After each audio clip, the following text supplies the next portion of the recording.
नवरात्र का 6वां दिन 10वां अध्याय। मैं मस्तक पर अर्धचंद्र धारण करने वाली शिव शक्ति स्वरूपा भगवती कामेश्वरी का हृदय में चिंतन करता हूँ। वे तपाए हुए स्वर्ण के समान सुंदर हैं। सूर्य, चंद्रमा और अग्नि ये तीन उनके नेत्र हैं तथा वे अपने मनोहर हाथों में धनुष, बाण, अंकुश, पाश और शूल धारण किए हुए हैं।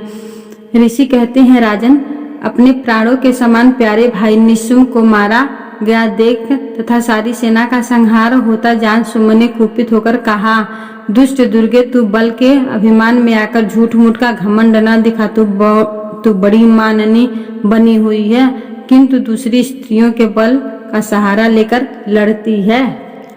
देवी बोली, ओ दुष्ट, मैं अकेले ही हूँ। इस संसार में मेरे सिवा दूसरी कौन है? देख, ये मेरी ही विभूतियां आता मुझ में ही प्रवेश कर रही हैं। तदंतर ब्राह्मणी आदि समस्त देवियां अंबिका देवी के शरीर में लीन हो गईं। उस समय केवल अंबिका देवी ही रह गईं। देवी बोली, मैं अपनी ऐश्वर्य शक्ति से अनेक रूप में यह उपस्थित हुई थी।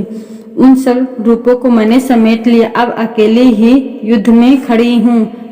तुम भी स्थिर हो जाओ। ऋषि कहते हैं, तदंतर देवी और शुंभ दोनों में सब देवताओं तथा दानवों के देखते देखते भयंकर युद्ध छिड़ गया। बाणों की वर्षा तथा तीखे शस्त्रों एवं दारुण अस्त्रों के प्रहार के कारण उन दोनों का युद्ध सब लोगों के लिए बड़ा भयानक प्रतीत हुआ।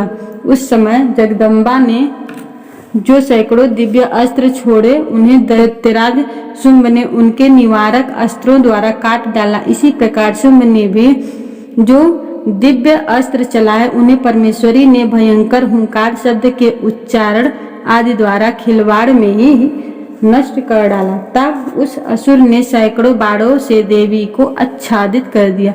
यह देखकर क्रोध में भरी हुई उन देवी ने भी बाण मारकर दूसरा धनुष काट डाला।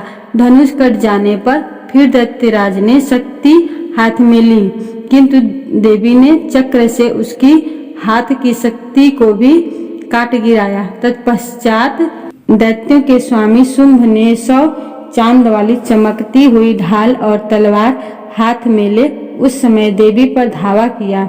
उसके आते ही चंडिका ने अपने धनुष से छोड़े हुए तीखे बाणों द्वारा उसकी सूर्य किरणों के समान उज्जवल ढाल और तलवार को तुरंत काट दिया। फिर उस दैत्य के घोड़े और सारथी मारे गए। धनुष तो पहले ही कट चुका था। अब उसने अंबिका को मारने के लिए उद्यत और भयंकर मुदगर हाथ में लिया। उसे आते देख देवी ने अपने तीक्ष्ण बाणों से उसका मुदगर भी काट डाला। 30 पर भी वह असुर मुक्का तानकर बड़े वेग से देवी की ओर झपटा। उस दैत्यराज ने देवी की छाती में मुक्का मारा। तब देवी ने उसकी छाती में एक चाटा जड़ दिया। देवी का थप्पड़ खाकर दैत्यराज शुंभ पृथ्वी पर गिर पड़ा, किंतु पुनः सहसा पुरोहित उठकर खड़ा हो गया।